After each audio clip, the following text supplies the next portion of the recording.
I'm Dr. Richard Cunningham, and I wanted to talk quickly about the Gospels and what exactly are they. Now, first and foremost, we have to differentiate between the Gospel and the Gospels.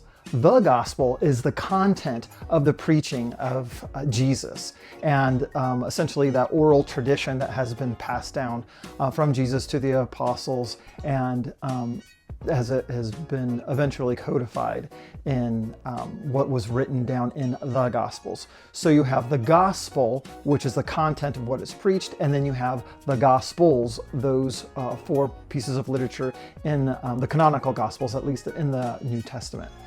And so what kind of literature are the Gospels when we're talking about those narratives, those first four narratives in the New Testament? What exactly are there? Or what we would sometimes, in other words, call, what are their genres? Now, genre is important not just for an academic question or a scratch to itch, but it's important because it tells you how to read what you're reading. Just like if you don't read a recipe for your dinner tonight the same way you're going to be reading poetry. You have different expectations and you're going to be doing different things with those different kinds of literature. So to know what kind of literature we're dealing with when it comes to the Gospels is super important. Now, we're not going to be talking about all the Gospels, but we're going to focus in on Mark in particular. Why? Because it's the earliest, and we'd have to go through a whole bunch of argumentation to show that, but just roll with it for now. So what are our options for the genre of the Gospel of Mark? Well, we can mainly break it up into two categories, and that is to give an analogy or to talk about the evolutionary track. And within analogy, we have three major contenders. The first is biography, the second is history, and the third is paradoxography. All three of these genres want to make an analogy to prior genres that are established in Greco-Roman literature before the Gospels were written. So, how do biographies tell you how to read them? Well, they're to be read as models to follow or models to stay away from.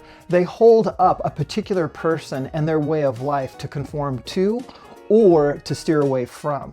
Histories show the identity of a people group through origin, where paradoxography is really more sensational and entertaining, sometimes titillating, and is there essentially just for entertainment purposes through the exotic. Now, our second kind of literature is that fits into that evolutionary category and what is usually called sui generis, and it's just a fancy phrase to mean brand new unto itself. So what these people think is that the kerygma was added to, the gospel was added to bit by bit through the years, and then it culminated in it being written down. So there was no intentionality necessarily behind the literature of the Gospel of Mark in particular as a whole, because it had slowly accumulated and accrued different bits of information and different genres within it along the way. Now, I would like to propose a different kind of approach, and that is not analogy, not evolutionary, but the mashup. And the mashup is between history and drama, so we could call it a dramatic history. Dramatic history, like history, gives a sense of identity to a people group.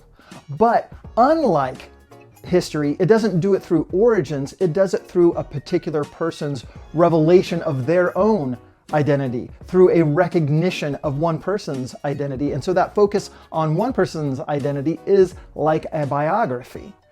However, this would be a mashup, and so something new, so kind of like sui generis. Now, paradoxography, I kind of just dismiss out of hand, much like I do like the National Enquirer, which is a modern day equivalent of paradoxography. And this is in recognition that, as we've talked about before, the messianic secret, why Jesus is keeping his identity a secret throughout Mark, is not just a plot point, but is the plot to the Gospel of Mark. And once we start coming to terms with this more and more, the genre as it is in Mark, it being a mashup becomes more and more relevant because it's structured, the Messianic secret structures the whole Gospel of Mark. It structures the whole Gospel of Mark by building up to Jesus being recognized at the cross by the centurion. So this would be analogous, the overall plot would be analogous to some of the Greek tragedies or the Greco-Roman novels, where this big recognition scenes happens at the end. And this build-up is what is structuring the overall plot of the Gospel of Mark, while at the same time giving the readers of Mark the identity of the church.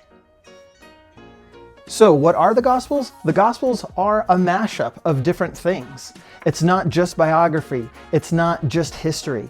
It's not sui generis, coming out of nowhere, a brand new thing through social evolutionary process. It's an intentional mashup of different genres and can't be crammed into just one. All right, that's it for today. I'll see you in the next one.